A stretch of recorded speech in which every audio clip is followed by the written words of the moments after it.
perantau, tetapi yang notabene adalah orang-orang Israel. Oleh karena itu di bagian pertama di dalam surat ini dia berbicara tentang salam dari Yakobus, hamba Allah dan Tuhan Yesus Kristus, kepada ke-12 suku di perantauan. Jadi sekitar tahun 70-an ketika Jenderal Titus menghancurkan Yerusalem, maka perserakan orang-orang Israel itu kemana-mana. Dan kadang mereka sudah mengenal Injil ketika ada di Yerusalem, tetapi kadang mereka juga tersebar di mana-mana, di wilayah-wilayah Asia Kecil, di Pontus, Galatia, dan berbagai macam tempat lainnya, Syria, ya Irak, Iran, semua tersebar.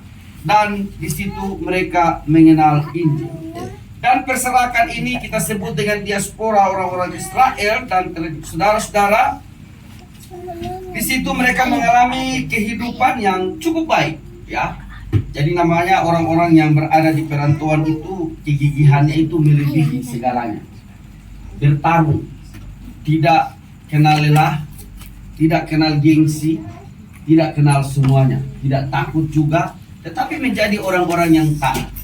Namun dalam perjalanan inilah saudara-saudara bagaimana mereka semakin hari semakin bertambah kaya, tetapi semacam ada satu jarak antara orang yang berhasil dan orang yang tidak berhasil dan orang yang kurang berhasil.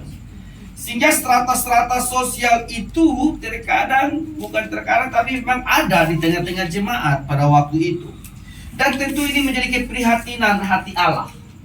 Dan Allah menangis ketika melihat hal ini. Kenapa? Karena kasih Allah yang sudah sebegitu besar dinyatakan bagi dunia, tetapi menjadi sulit dipraktekkan dalam hidup umatnya. Allah yang adalah roh yang tinggal di dalam hati umatnya tidak mampu untuk mengaktualisasikan akan kebenaran-kebenarannya yang dengan sebutan saudara-saudaraku. Artinya bahwa mereka bukan bagian dari yang lain dari Yakobus. Mereka menjadi orang-orang sebangsa, setanah air yang memiliki kepercayaan yang sama kepada Kristus Tuhan kita yang mulia. Janganlah iman kamu amalkan dengan memandang muka. Tentu hal ini berlandaskan kepada suatu keyakinan bahwa Allah yang besar, Allah yang telah menyatakan diri dalam dunia ini lewat Sang Firman yang menjadi manusia, lewat perkataan Allah yang menjadi manusia, datang ke dunia dan dia tidak memandang muka siapapun, tapi dia menyatakan keselamatan bagi seluruh umat dengan memandangkan akan kebesarannya lewat firman-Nya. Karena begitu besar kasih Allah akan dunia ini, sehingga ia telah mengaruniakan anak yang tunggal supaya setiap orang percaya kepadanya tidak binasa, melainkan beroleh hidup yang kekal. Rasul Yakobus menyadari pentingnya penting sekali kita melakukan firman Allah itu. Kita boleh saja memiliki pengetahuan. Nah, saudara-saudara, mungkin orang-orang Yahudi, mereka adalah orang-orang yang memahami Taurat dengan baik. Mereka memahami Taurat dengan sebaik-baiknya. Tetapi saudara-saudara, pengenalan akan Kristus membuat mereka harus lebih mampu mengetahui bahwa Tuhan telah menggenapkan akan firman-Nya. Tuhan telah menggenapkan segala yang telah dinubuatkan 2000 tahun yang lalu di dalam diri Yesus Kristus. Oleh karena itu, pengenalan akan Allah itu perlu untuk diamalkan. Pengetahuan akan Allah memang betul, tetapi pengetahuan tentang Allah tanpa pengamalan yang benar akan firman-Nya juga menunjukkan satu keraguan akan kemahakuasaan Allah. Ada banyak orang yang punya pengetahuan yang baik, punya pengetahuan yang benar, tetapi kadang mereka menjadi bengis, mereka menjadi lebih kejam dari orang-orang yang tidak mengenal Tuhan. Nah, ini menjadi satu hal yang tidak menunjukkan satu kesaksian yang baik di tengah-tengah umatnya. Oleh karena itu, dia mengatakan bahwa apa?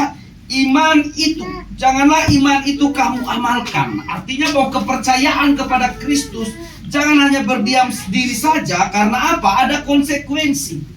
Konsekuensinya apa? Bahwa sebab jika ada seorang masuk dalam kumpulanmu dengan memakai cincin emas dan pakaian indah dan datang dengan duduk miskin di situ dengan memakai pakaian buruk, dan kamu menghormati orang yang berpakaian itu dan berkata kepadanya, silakan Tuan duduk di tempat yang baik, sedangkan kepada orang yang miskin kamu berkata, berdirilah di sana atau duduklah di lantai dekat tumpuan kaki.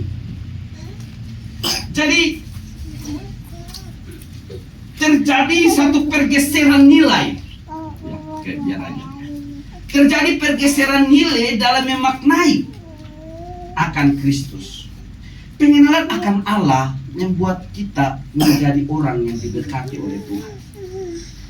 Tetapi berkat-berkat Allah yang kita peroleh juga dapat membuat kita menjadi lupa diri. Menjadi lupa diri. Kadang-kadang posisi-posisi yang kita peroleh juga terkadang membuat kita menjadi lupa diri. Saya sering sekali diingatkan oleh istri, ibu di rumah, jangan suka pilih-pilih orang. Saya merasa bahwa saya tidak perlu pilih-pilih orang dalam pergaulan, ya siapapun. Ya kalau kita berdoa kepada orang, ya ada yang kita ingat, kita doakan. Berarti itulah roh Tuhan menaruh hati pada kita.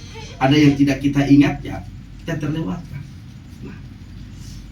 Tetapi itu juga menjadi suatu bahan introspeksi bagi kita di dalam melaksanakan segala apa yang Tuhan maui.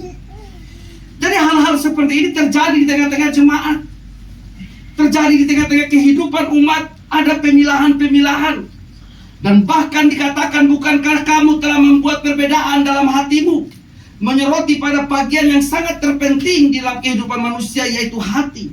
Hati yang menentukan setiap pikiran dan perkataan kita, sehingga kita bertindak sebagai hakim dengan pikiran-pikiran yang jahat.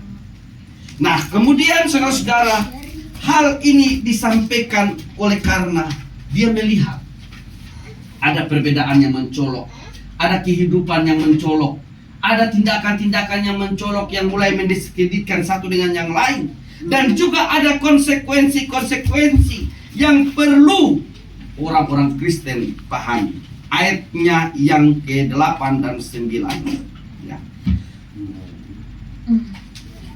Tetap ayat yang ke-8. Akan tetapi jika kamu menjalankan hukum utama yang tertulis dalam kitab suci, kasihilah sesama manusia seperti dirimu sendiri, kamu berbuat baik.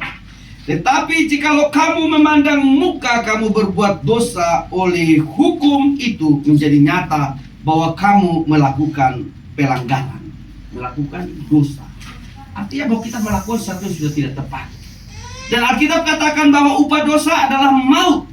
Roma 3 ayat 23. Tetapi kasih karunia Allah adalah hidup yang kekal. Dosa dalam pemahamannya, dalam pengertian maut, bukan berarti kita mati saja secara jasmania. Tuhan sesama orang percaya, tapi malah kita akan lebih mencintai pergaulan-pergaulan yang dalam sudut pandang mata kita itu menyenangkan. Karena pencobaan yang kadang kita alami bukan dari penghinaan, tetapi dari pujian-pujian yang sering diberikan. Bukankah Hawa dan Adam juga tergoda jatuh dalam dosa oleh karena pujian dan ingin mendapatkan itu semua dengan cara sama seperti Allah? Di sini Rasul Yakobus sangat melihat akan keadaan yang akan membawa umatnya terpisah dari Allah. Dan tentu dia tidak mau agar apa yang sudah terjadi, apa yang pekerjaan-pekerjaan Allah yang sudah terlaksana itu, iman yang sudah terbangun itu harus terus terpelihara di dalam kasih dan anugerah Allah. Maka dikatakan bahwa ayat yang ke-11, sebab ia yang mengatakan jangan berzina, ia juga yang mengatakan jangan membunuh. Jadi jika kamu tidak berzina atau membunuh, maka kamu menjadi pelanggar hukum juga. Berkatalah dan berlakulah seperti orang-orang yang akan dihakimi oleh hukum yang memerdekakan orang. Sebab penghakiman yang tak berbelas kasihan akan berlaku atas orang yang tidak berbelas kasihan, tetapi belas kasihan akan menang atas kehakiman. Bapak Ibu saudara-saudara, ini semacam satu konsekuensi di dalam kehidupan kita dalam bertuhan. Konsekuensi di dalam perjalanan kehidupan kita sebagai orang-orang percaya. Maka di dalam Alkitab juga senantiasa berbicara tentang hal-hal demikian. Sebab akibat, ya, kemudian tabur tuai, dan seterusnya. Oleh karena itu, kepada sidang jemaat yang dikasihi oleh Tuhan kita Yesus Kristus, malam hari ini kita diperhadapkan oleh Allah. Atau saya mau katakan bahwa Allah mengizinkan kita berkumpul dari berbagai macam ragam kehidupan. Allah menghadirkan kita berkumpul dari berbagai macam ragam suku, bangsa, bahasa, budaya, latar belakang, ekonomi, pekerjaan yang berbeda-beda, dan ada di dalam satu persekutuan yang kita sebut gereja, dengan berbagai macam problem-problem juga yang kadang kita hadapi. Dan gereja yang